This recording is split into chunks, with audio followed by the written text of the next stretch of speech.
WWE வந்து எப்போதுமே return ஆக போகிற ரெஸ்லரோட டீசிங் வந்து ஹிண்ட் வந்து நமக்கே தெரியாமல் கொடுத்துக்கிட்டே இருப்பாங்க.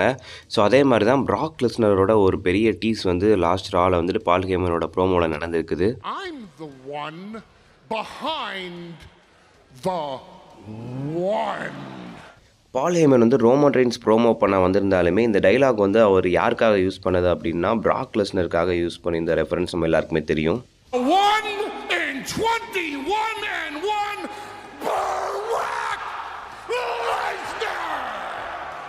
இது உண்மையிலுமே ஒரு potential Brock Lesnar Royal Rumble ரிட்டர்னுக்கான டீஸா இல்லை WWE ஜஸ்ட் நம்மளுக்குலாம் ஒரு ஈஸ்டர் எக்ஸ் மாதிரி கொடுத்து ஒரு எங்கேஜிங்லேயே வச்சுருக்கிறாங்களா தெரில. பிராக் லெஸ்னர் ராயல் ரம்பிள் ரிட்டர்ன் ஆனால் எப்படி இருக்கும், அவர் ராயல் ரம்பிள் வின் பண்ணால் யாரை சேலஞ்ச் பண்ணணும் நீங்கள் நினைக்கிறீங்க?